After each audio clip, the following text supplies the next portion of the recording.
अस्सलाम वालेकुम जी। अच्छा, आज का जो टॉपिक है वो बहुत ही इम्पोर्टेंट टॉपिक है, उसको आप ज़रूर समझें। और वो है ये जीपों को जो इसका कूलिंग सिस्टम है, मतलब इंजन्स का जो ठंडा रखने का सिस्टम है जिसमें रेडिएटर वगैरह सारी चीज़ें शामिल होती हैं। इसको आज समझेंगे, थोड़ी सी इस पर बातचीत करेंगे। और ये मैं इसलिए ज़रूरी समझता हूँ, और मैंने जैसे कहा बहुत ज़रूरी टॉपिक है क्योंकि हर बंदा इस स्टेज से ज़रूर गुजरता है। नॉर्मली नई गाड़ियाँ भी प्रॉब्लम करती हैं, लेकिन पुरानी गाड़ियाँ जिन मॉडल्स का हम जिक्र कर रहे हैं, ये तो बहुत ज़्यादा वास्ट मेजॉरिटी में लोगों को ये प्रॉब्लम फेस करते हैं वो।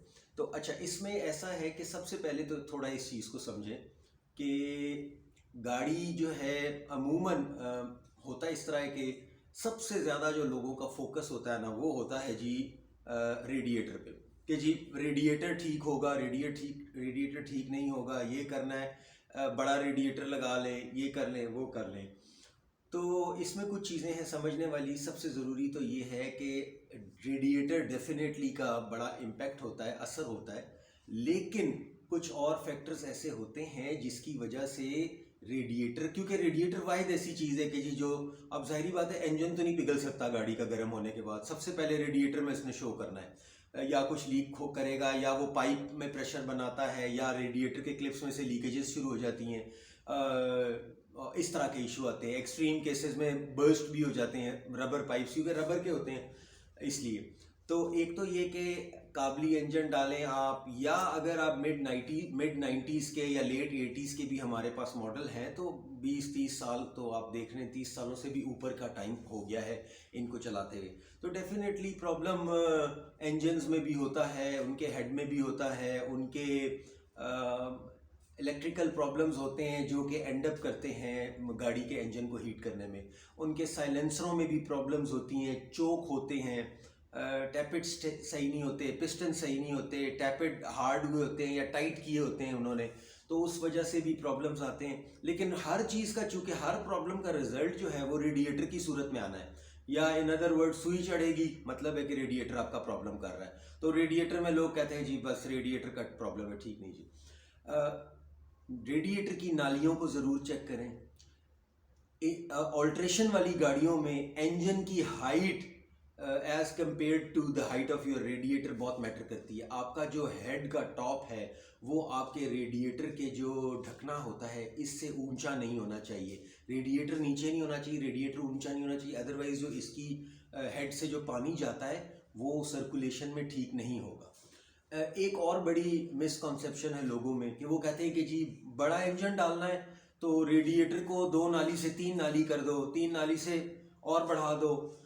मैं आपको बताऊं कि जो नए मॉडल की टोयोटा की जैसे नए ये डबल कैबन्स या जो लेटेस्ट मॉडल की गाड़ियां आ रही हैं, उसमें सिंगल नाली का रेडिएटर होता है। वो क्या होता है कि उसकी जो पानी की ट्यूब्स होती हैं उसकी वो लंबाई ज़्यादा कर देते हैं, चौड़ाई, और वो ठीक काम करता है। अब देखें, आपको थोड़ा समझाने के लिए कि अगर रेडिएटर का 2 नाली को 3 करने से काम बेहतर होता तो हर कंपनी 5 नाली का रेडिएटर करके एक ही दफ़ा इस मुकदमे को ख़त्म कर देती ना। लेकिन ऐसा नहीं है। ख़ास तौर पे जो बड़ी लैंड क्रूजर्स हैं उसमें तो चौड़े रेडिएटर लगाने की भी गुंजाइश होती है। तो आप 5 नाली, 6 नाली, 7 नाली का क्यों नहीं लगाते? आजकल तो लोग खुद एल्यूमिनियम के बनाते हैं, पिंडी में बहुत अच्छा काम हो रहा है।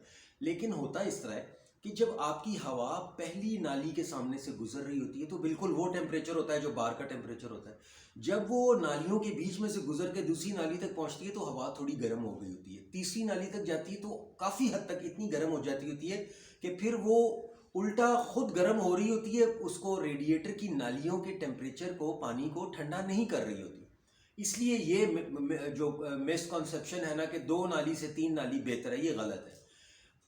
आपकी रेडिएटर जो है ना उसकी नालियाँ साफ़ होनी चाहिए, उसकी नालियों में पानी का फ़्लो ठीक होना चाहिए, उसकी जो ढकना होता है वो बड़ा इम्पोर्टेंट रोल प्ले करता है कि वो गैस प्रेशर ना बना रहा हो। और अमूमन लोगों का ये होता है कि या वो बहुत टाइट होते हैं कि वो प्रेशर बना रहे होते हैं, या वो इतने लूज़ होते हैं कि पानी बोतल में तो जा रहा होता है लेकिन वापसी नहीं कर रहा होता। जब वापसी नहीं कर रहा होता तो वो 2-3 दिन में पानी इतना कम हो जाता है कि फिर वो ऑटोमेटिकली उसने प्रेशर बनाना शुरू कर देना है। एक और चीज़ और बड़ी इंपॉर्टेंट होती है कि पंखा डायरेक्ट कर दें जी, थर्मोस्टेट वाल्व निकाल दें।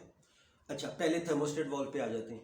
देखें, एक बात को समझिए कि थर्मोस्टेट वाल्व सर्दियों में जहाँ तक टेम्परेचर को मेंटेन करने में मददगार साबित होता है, इसी तरह वो गर्मियों में एकदम लीकेज से पानी के एकदम निकल जाने को भी वो कंट्रोल करता है।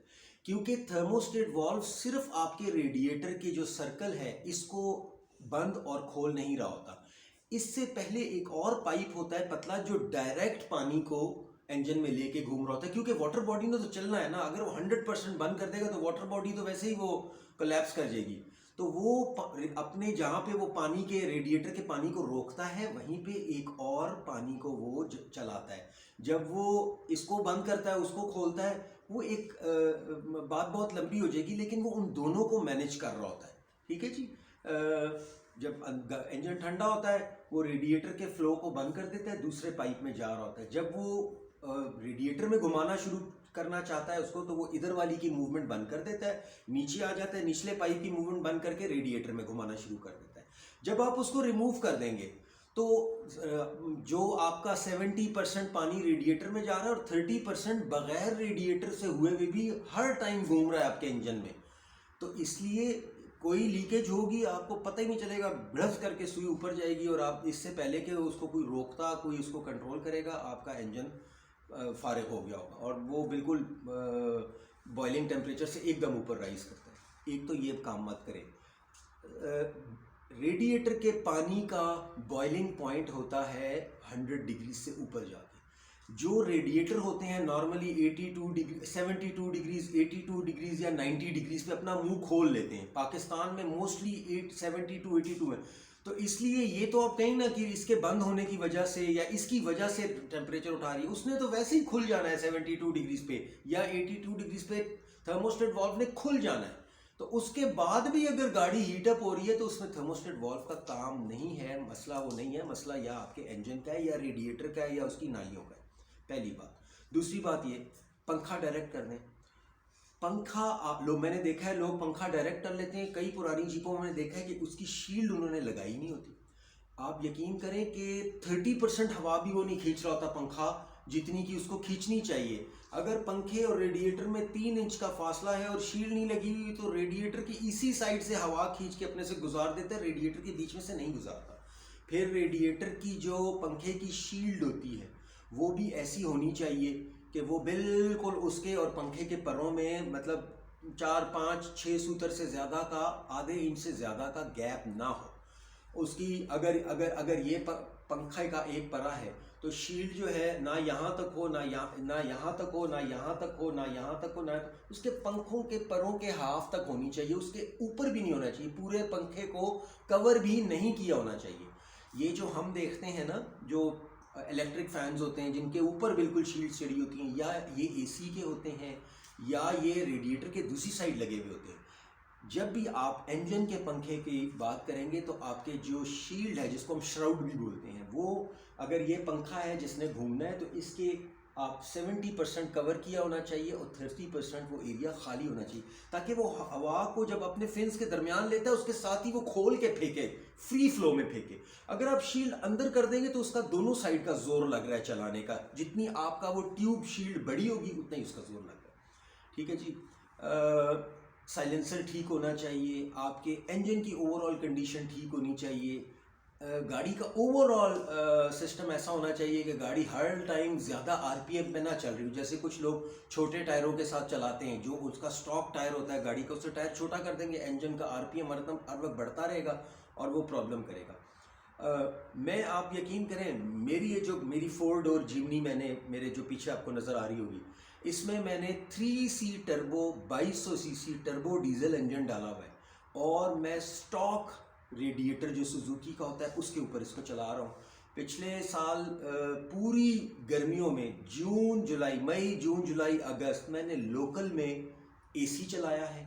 मैं आपको दिखा भी देता हूँ और आपको बिल्कुल सबूत के साथ बताता हूँ। आप ये देखें, ये अभी मेरी गाड़ी में टोयोटा का 3C टर्बो 2200 सीसी ओरिजिनल से डबल पावर का है। इसमें थर्मोस्टेट वाल्व भी लगा हुआ है, इसका पंखा भी क्लच वाला है, ये फ्री है, कोई लॉक नहीं किया हुआ। और आप रेडिएटर को भी देख लें, ये बिल्कुल अपना सुजुकी का ओरिजिनल साइज़ का इसमें रेडिएटर लगा हुआ है, कोई बड़ा रेडिएटर नहीं है, दोनों साइडों पे 2-2 इंच की जगह भी है।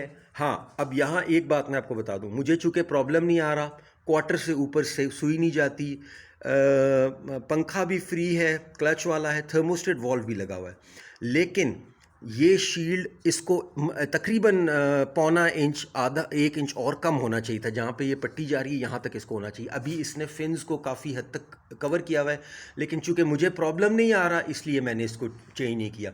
लेकिन ये प्रिंसिपली, जैसे आपको मेरी बात समझ गई, इसको यहाँ होना चाहिए, ये यहाँ इसको कट को ख़त्म हो जाना चाहिए। तो ये आप देख लें, आपके सामने है। मैंने इतना बड़ा इंजन इसके 1000 सीसी वाले रेडिएटर पे चलाया हुआ है विद थर्मोस्टेट वॉल्व इंस्टॉल्ड, और जो क्लच वाला पंखा है ये क्लच पे काम कर रहा है। आज तक मुझे कभी किसी किस्म की प्रॉब्लम नहीं आई। तो इसलिए ये आप अपनी जहन से सोच निकाल दें कि रेडिएटर बड़ा करने से आपका हर मसला ख़त्म हो जाएगा, ऐसी बात बिल्कुल नहीं है।